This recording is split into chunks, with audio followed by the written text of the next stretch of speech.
Hello, hello, Natalie Lucia here, founder of Access Ally and host of the Seamless Scaling Show. I am super excited for today's conversation with Jan Koch, where we're going to be talking about virtual summits. So he is the founder of the incredible Virtual Summit Mastery, and he's going to be telling us obviously a lot about summits, but also how to use them to enroll people into your online courses and memberships and other types of programs. So welcome, Jan. Thank you for being here. Thank you so much for having me, Natalie. Just a little caveat, I'm the CEO. The founder is Naveed Moases, just so credit where credit is due, but I still know a lot about summits, so that shouldn't detriment.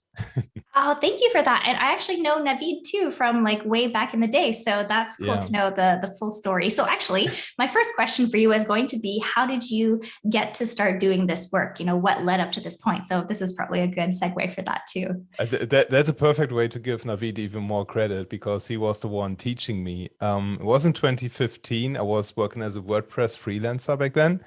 And I hit a glass ceiling. Like I was struggling for about 6 months to grow my income. And for some reason, I just couldn't do it. I couldn't get more leads. I couldn't get higher paying projects.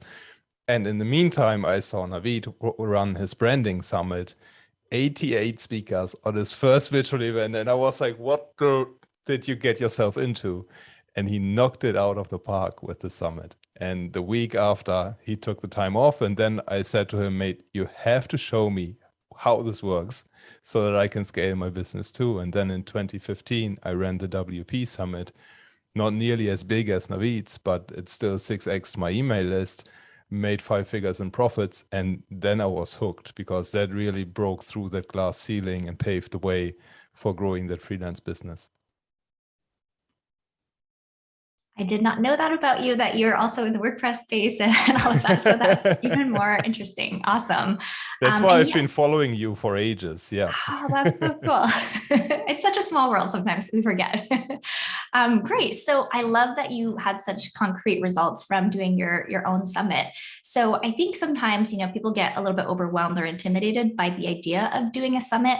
Can you kind of give us an idea of maybe how much time people should set aside for planning a summit, if it's their first time doing a summit, and also just quick step back, what is a summit for people who may be completely brand new to the topic and the idea? Yeah, that's a perfect way to start. A virtual summit is essentially like a physical conference. So you interview a lot of people, you record some presentations, you put it online. Just as you have with the physical conference, people speaking on stage, you have group discussions on stage, and they have a start date and they have an end date. And you do the same thing online. You pre-record interviews, you can do some interviews live, and then you have a start date where those interviews go live on your website, usually free to sign up, free to attend. Then you let the summit run for a week, let's say for 5 days. And then there's a hard cutoff, an end date, and you take the summit sessions offline. And only paying members keep access to those sessions. And that's usually one of the most common ways to monetize a summit, is to build that membership area. On top of that, you can obviously promote your own course at the end of that as well. That's a common use case for virtual events, is to build that list to then pitch the course at the end. I love that. Yeah. And, I've been a part of summits. I've attended summits. I think they're a really great way to kind of put yourself as the summit organizer on the map in a way that you might not have the option to. Like maybe you would never be invited to a summit because people don't know you, but if you host your own summit, then there's so many benefits to that. And then you kind of get to know the other speakers and all of that. So one of the things that might be intimidating too for people who are like, I want to host a summit or I want to do a virtual event, but I'm not sure if speakers will say yes. So how do you overcome some of that? And how do you get people to... That's brilliant. I hear that all the time. And the thing that you have to remember is everybody starts at 0, right? So we all started without an audience. You did and I did. And you work your way up. And with a virtual summit, it's the same thing. If you're starting from 0, nobody knows you. Maybe you don't even have a website. You can still run a summit, because what you can do is you network with potential speakers. So you outline an idea of who the summit is for. Who's your target audience? Who do you want to serve? Maybe you already have that course built, but you don't have the traction to enroll people at scale. You think about who is it that the course is made for, And then you use that target audience for the summit. And you ask yourself, well, I know who my course is for. What are the experts that those people are paying already attention to? Who is it that is on podcasts all the time talking about the exact topic that I teach in my course? Who is it that has the best-selling books on the topics? And then you reach out to those people on social. Maybe you buy their book and leave a review on Amazon, do a video review that stands out, then do the Kindle review that stands out. Or thinking about somebody like Brian Dean from Backlinko, which was recently acquired. If you wanted him to get on a summit, then you implement one of his SEO strategies. He has these super in-depth blog posts, like 5,000 words and 27,000 graphics. But I would bet that 99% of readers don't take action when they read those blog posts. Or at least if they do, they don't tell Brian about the results that they got. And that is a fantastic way how you can become a case study or how you can add value to an influencer, even if you don't have reach. Because the one thing everybody in this online space craves is social proof. We all want to have case studies where we can say, hey, what we teach works, just as I have testimonials on my website, just as you have testimonials on your website. This is what makes people trust us. So if you can add a social proof element to somebody you want to interview, that's a fantastic start, and you don't need an audience for that. That's such a great tip and so much, wisdom right there, because I feel like sometimes we do that organically and we're like, oh, I implemented this idea or this tip, and then you just let them know because you're just so happy it worked. And you can also do it on purpose, right? So you can be like, okay, I would love to really get to know this person a little bit more, maybe invite them on my summit. So how can I be their best student? I think that's kind of the idea there. And I love that so much. And it really kind of breaks the ice, right? And you're also not coming to them asking for something right away. You're showing that you can be a valuable kind of person in their network too. So I think that is such a great reframe for people. And I think the other thing with summits is sometimes they can have sort of a bad reputation depending on which part of the market you're in, right? So sometimes certain people who are a little bit more advanced or have been in business for a long time, maybe they get pitched to be on summits a lot. So being able to differentiate the way that you approach people, I think, is so key. Do you have any other advice for people who are like, everyone I ask says no? Or how do you kind of reframe the whole summit conversation around that? Yeah, it is tricky. And one thing that I will say is you will hear no more often than you will hear a yes. And that's just something that you have to keep in mind. And it's not that people don't like you and they say no. It's because they have other commitments. It's because they just don't have the time to be on the virtual summit. And maybe, as you said, if I get pitched 500 times a day, I want to interview you, I want to interview you. And if I would say yes to just 5 interviews every day, I wouldn't get any work done. Like, how am I supposed to run my business at that time? So what you then do is, okay, I totally understand that you can't join the summit. Do you know somebody who would be able to speak about a similar topic? Can you introduce me to somebody who would? And you would be surprised by how much snowballing starts when you start asking for referrals from people, because those initial outreach requests are on a way higher level. So they can introduce you to people even higher up the chain. And you might even find better speakers, to be honest with that. So never take a no as the end of a conversation. What you can also do, instead of asking for a referral, say, okay, can I follow up in 6 weeks with you? Because I might want to do another summit and maybe then it's a better time. And you want to keep that conversation going. You mentioned a very important point, and that is, get to know the other person. I think that's something we lose track of in nowadays world, especially when you think about Facebook Messenger DMs and when you think about LinkedIn DMs. We all get pitched all the freaking time. And people send you a connection request, they go into the DMs and boom, here's a buy my product. Let's go on a call. Let's see how we can work together. Why not take a step back and do what you would do on a physical conference and introduce yourself, ask them about their business, and then learn about them before you actually make an ask. And then if you do that, sadly enough, that's enough to set yourself apart nowadays. I like that you take it back to physical, the physical world and kind of how we are as humans usually, as opposed to how we tend to be online, especially because a lot of these outreach things might be automated sometimes, right? And so it kind of takes that human element out of that relationship building. So I love that you bring it back to basics in the real world. I'm guilty of that as well. I use cold email from time to time. Yep. But what I do is I never pitch in the first email. I never pitch in the second email. I just want to get information about if it makes even sense to do a pitch, because sometimes it's just not the right fit. And I've also used LinkedIn cold outreach quite a bit and had my virtual assistant send out a templated message with LinkedIn Sales Navigator. And I think we send out 600 or 700 messages per month, but no pitching. It's all about relationship building. And then you can do it at scale. And I've closed multiple 5 figures in deals from that approach because it works, because people crave connection. And when you just be honest with yourself and with that other person, at some point you can say, okay, I would love to do business with you. I would love to interview you on the summit, but it's not the first and it's not the second question. Yes, get to know each other first. It's kind of like you can't ask them to marry you on the first date, right? It's a little too early. So I like that a lot.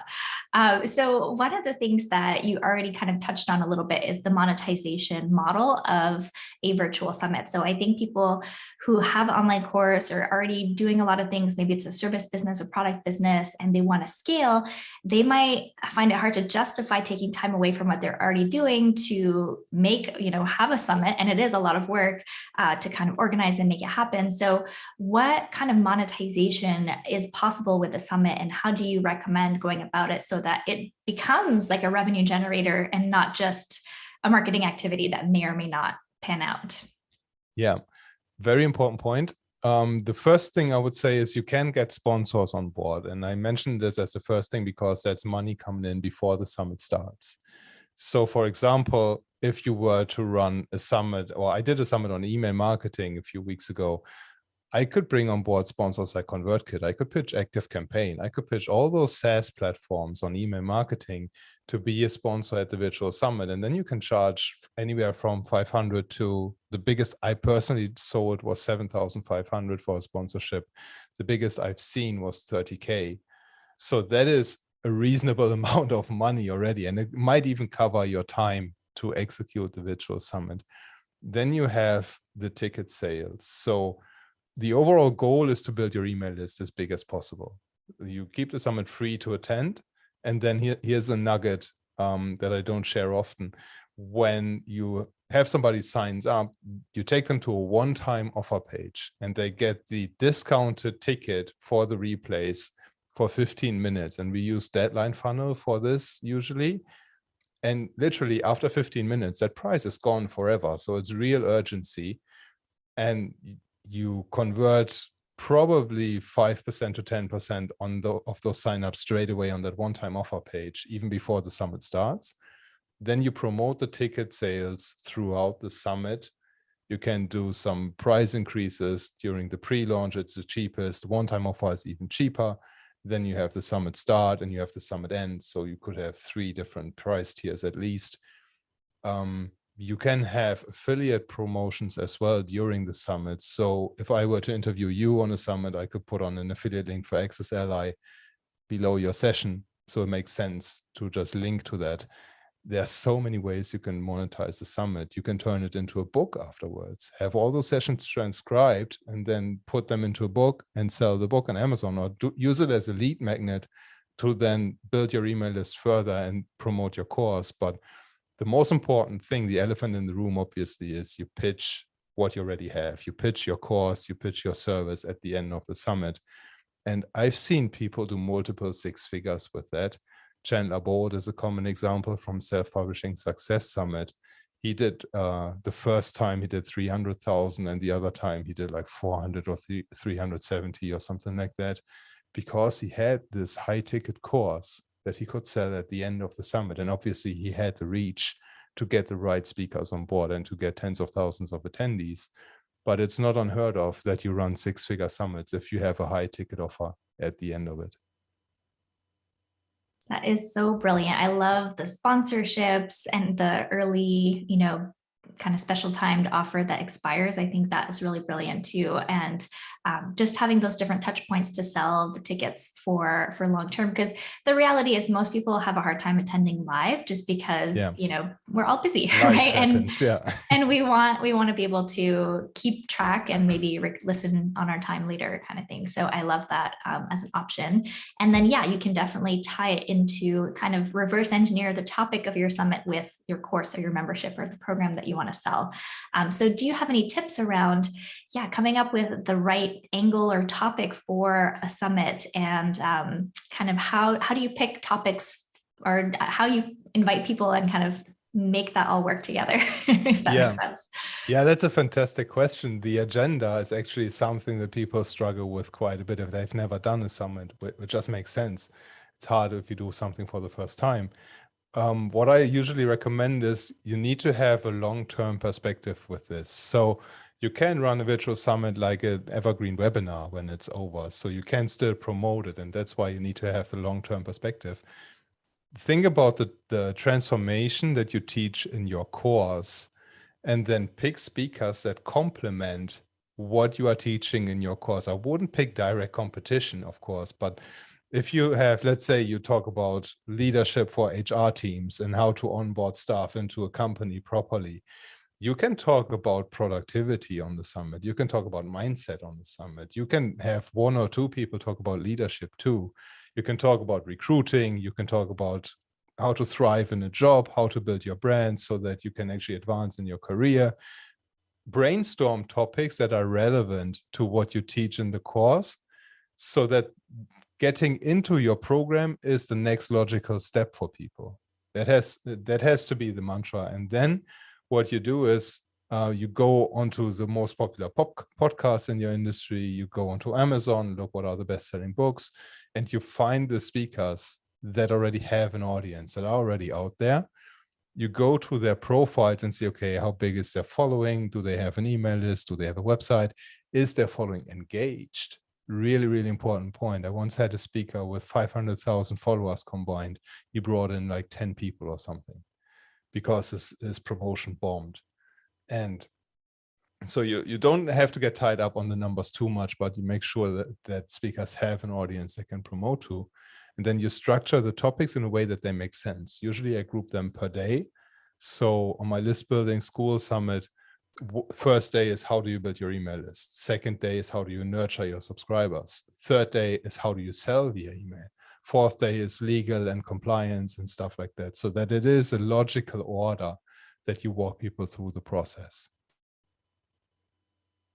Yeah, that's awesome. And then so people can attend the days that make the most sense to where they're at in their growth and whatnot. But also they have all the access if they purchase, so they can always come back as they move through the steps. So and alternative, I'm working on a big summit right now, and we use an alternative approach where we have topics that could be split up into days, or you have the day start with the same topics and then you build on top of each other on the day. So day one would be 2 sessions list building, 2 sessions nurturing, 2 sessions selling.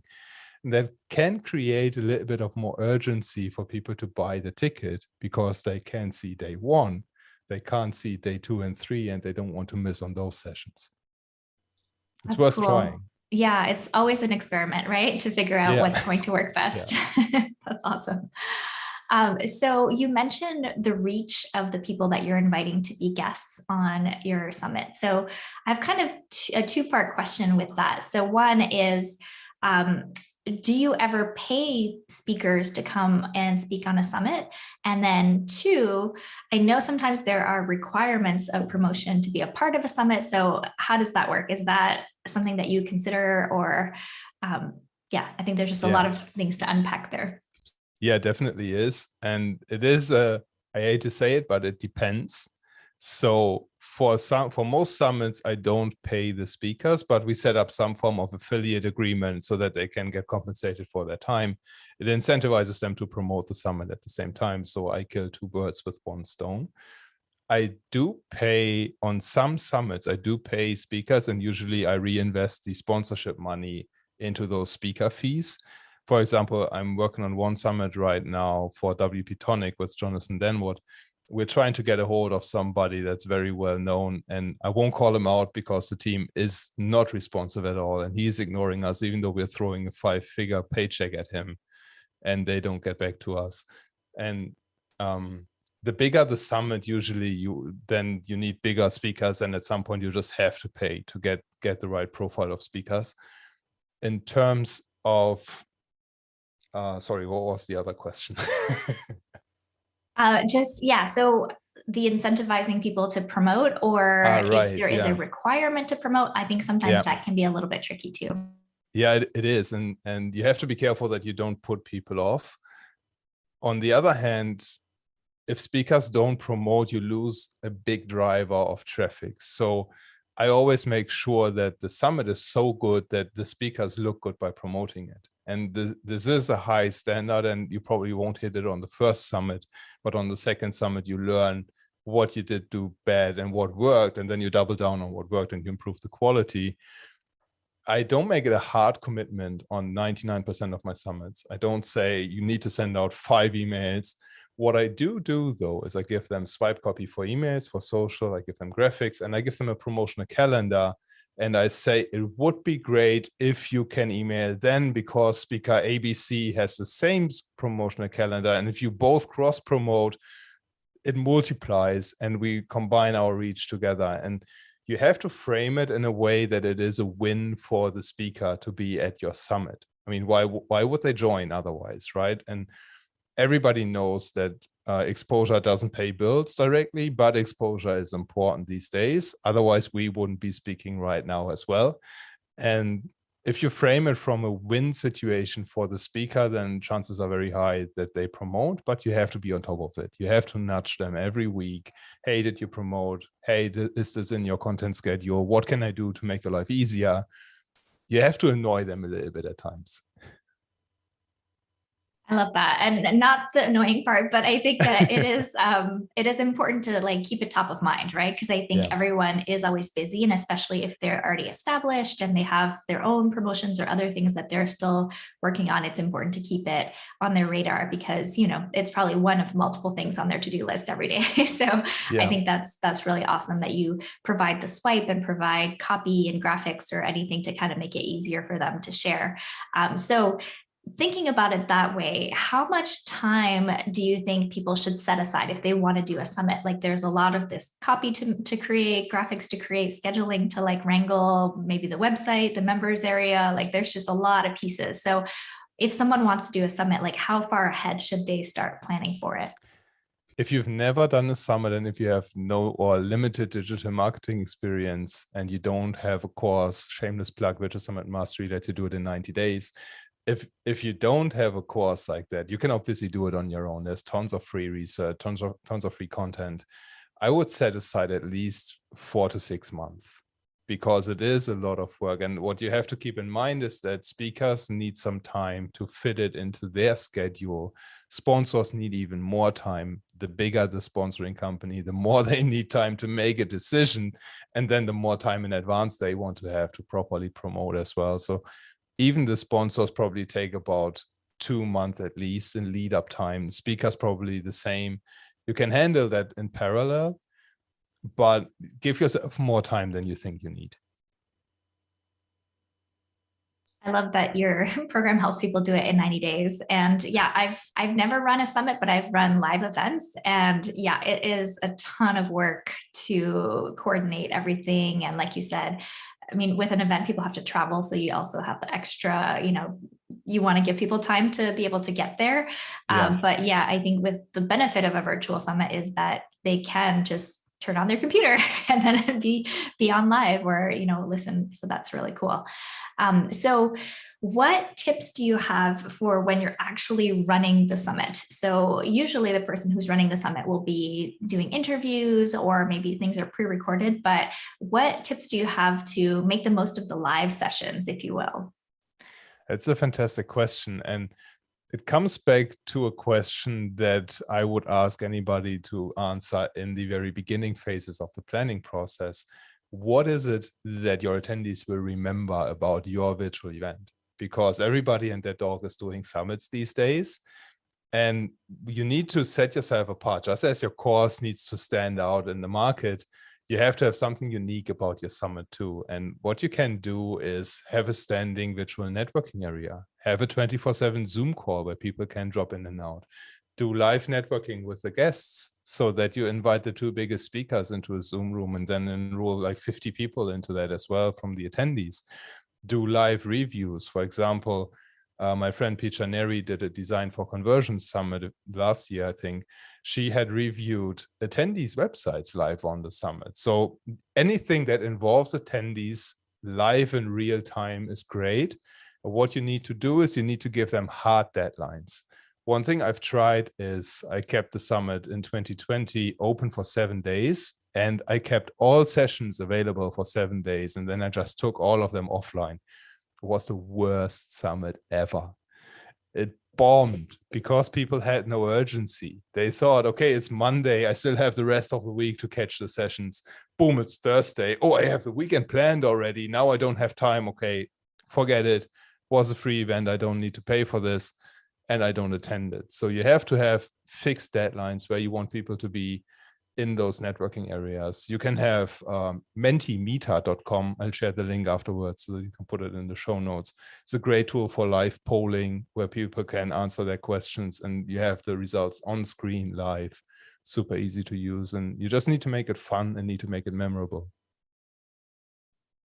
Those are such great tips, and it's things I never would have thought of doing to really make the attendees actually connect with each other, connect with the speakers. So it's not just pure presentation and no interaction. So I love that you're doing that. And also that helps build your community, right? And it's kind of that creates that experience that they don't have from just listening to a podcast or something where it's a little bit more passive. This is an actual like event and things are happening and people are kind of connecting. So I love that. It's such great advice. And you can weave this even into the onboarding email sequence already. The second email that I send out is, let me know if you got your ticket. And then I have one more question. What would make this a no-brainer event for you to attend? What is the one thing you want to get out of the summit?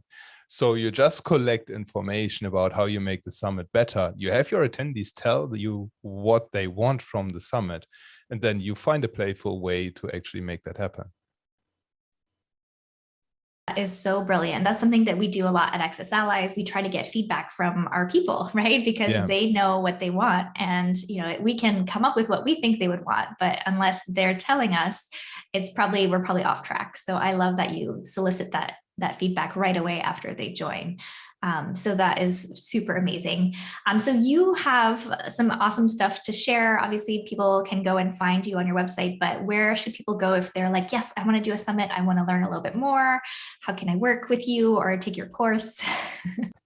The best place is virtualsummitmastery.com/Natalie. And there you can download a free summit cheat sheet. It's a super in-depth document. So it's not something that's just fluff and hot air. Walks you through 7 steps that you need to take to run a virtual summit successfully. Awesome. So that's virtualsummitmastery.com/Natalie, and that's spelled with an H. So it's Nathalie.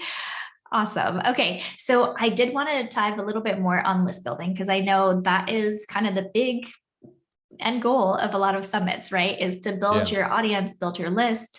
So what are some things that you think are really working right now when it comes to list building and summits? Like, is it about which pop-up you use? Is it about how you frame things? Like, what are your insights there?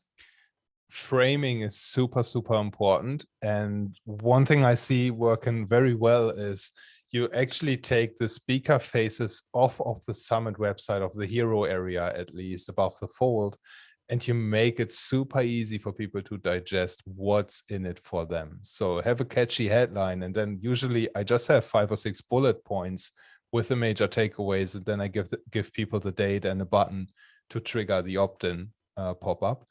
What I found is that the speaker faces don't work as well unless you have only super popular speakers, because people recognize 1 or 2 maybe, but then you have 20 speaker faces in that graphic, and they want to, well, who are all those other people? Why should I pay attention to them? And they could be best-selling authors, but if people haven't seen them yet, they might as well be nobody.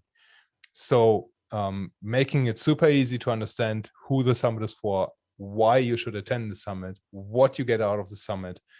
And then in the midsection of the registration page, you want to have a speaker list where people can actually scroll through the sessions, get an overview for that. Then it's basics like fast loading times, super important these days. Responsive design, we don't need to talk about that. What's also working really well is affiliates from social groups. So do not rely on your speakers to promote as the main source to drive the traffic.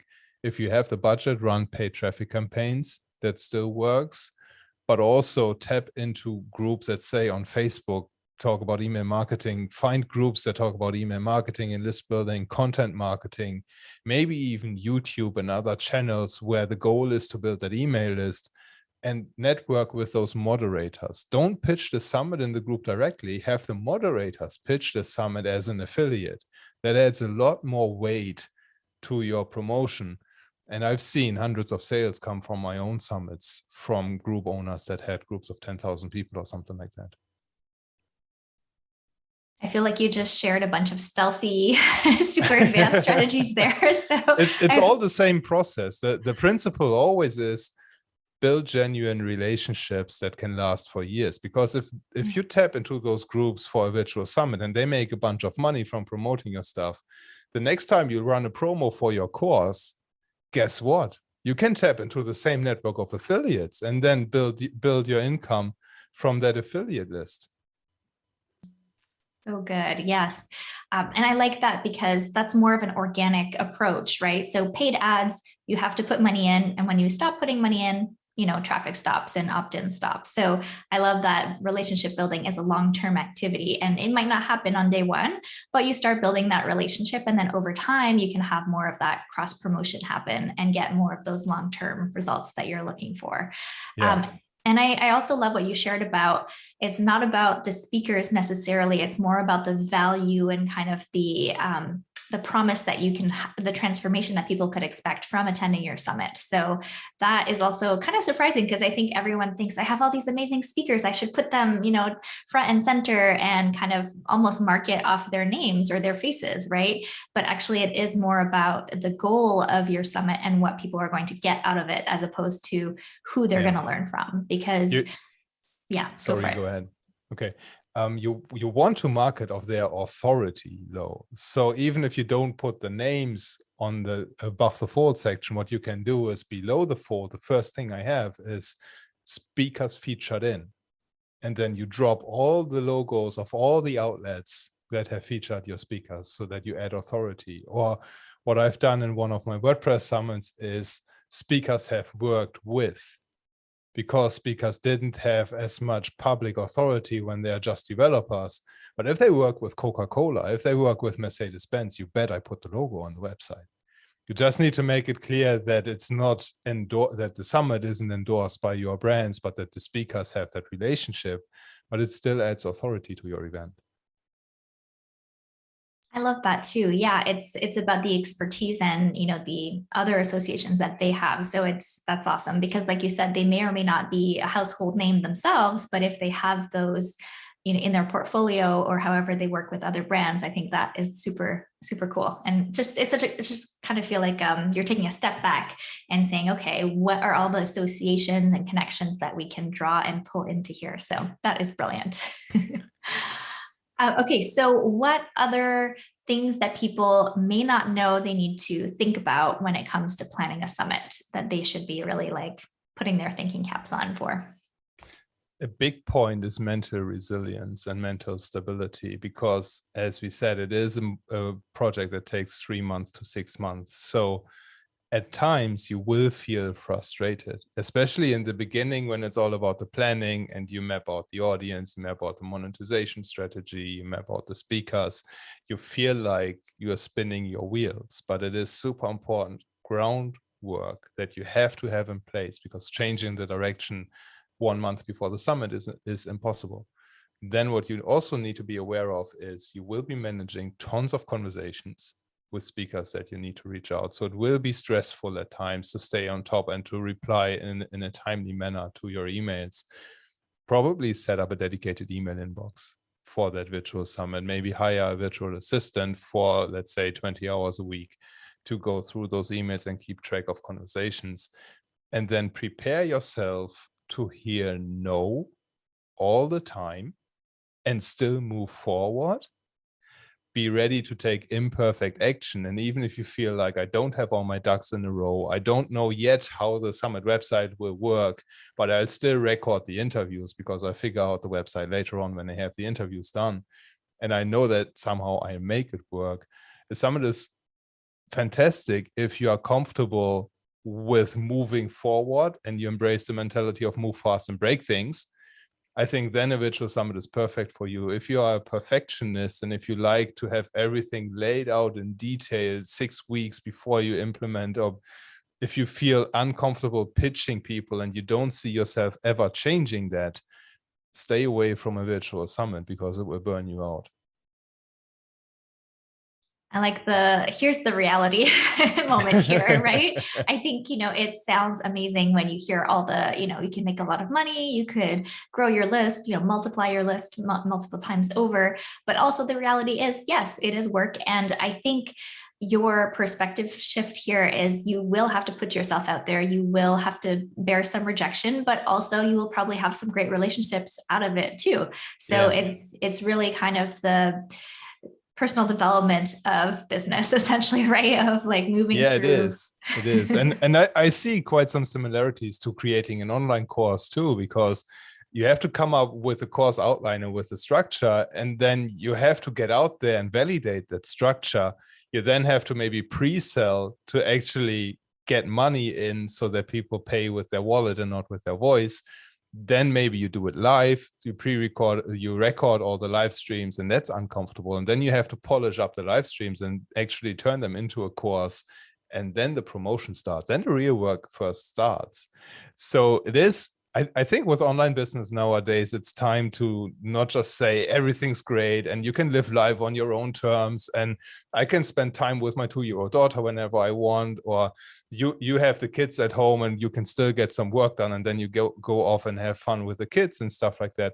It's also very demanding at times. And it's also a fantastic outlet for personal growth, as you've said. And when you come from that perspective, I love it. I just love it. Yeah, I think that's the thing. Like we always talk about the high points, but also there are low points, and those low points help us to get better and, improve ourselves and our business and, how we do things. So I love your perspective on that. That's so needed, I think, in our space. So you talked a little bit about an online course. So do people ever turn their summits into a package that people can buy kind of on an evergreen basis? You kind of mentioned that you can still promote. How does that all work after the summit is over? Yeah, fantastic question to lead into this post-summit growth phase, as we call it in VSM. Packaging it as a course is something people do, but it's not so common. What most people do is when we turn a summit on Evergreen, what it means that you take off all the dates from the summit website and you have people still sign up, and then they get the summit delivered via an email automation on demand. They get, let's say you have a 5-day summit, for 24 hours, they get access for day 1, 24 hours access day 2, 24 hours access day 3, and so on. And during that time, they can see the summit sessions free, and you pitch them on the membership area for the replays.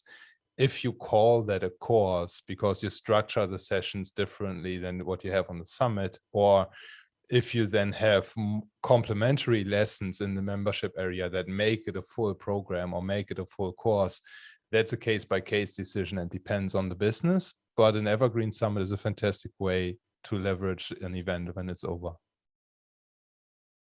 Yeah, that's awesome. And, that's something you could do with XSLI. We definitely have people who use XSLI to run summits because you can do tag-based daily, like, okay, 24 hours, they have access, then you revoke access, then the next day. So yeah, that's a really cool way to do it. And yeah, I like that you don't have to turn it into a course. You can keep it as a summit, but it just becomes an evergreen summit that people can join whenever they find out about it. So that is so brilliant.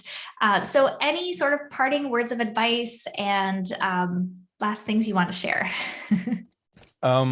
I think you've did a fantastic job on outlining the entire most important process steps of running virtual summits.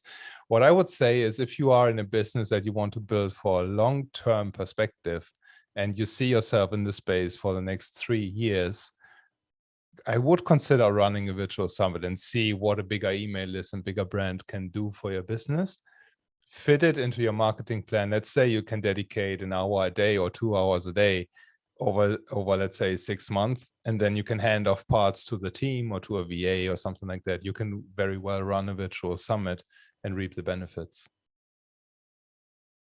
Such a perfect way to close. So if people want to find out more, they should go to Virtual Summit Mastery /Natalie, and you'll find all kinds of information. And I think it's the free 7 steps or so that outline the summit cheat sheet with 7 steps to running a virtual summit. Yeah. That's perfect. Well, thank you so much, Jan, for having us, or for being on the Seamless Scaling show today and sharing so much. I think you shared so many insightful and strategic ways to use summits to really grow your business, your influence, make great connections with other people in your space, and just really grow your business. And whether it leads into an online course, you turn it into an evergreen summit that you can keep selling. There are just so many awesome possibilities. So thank you for being here with us live today. Thanks for having me. Yay.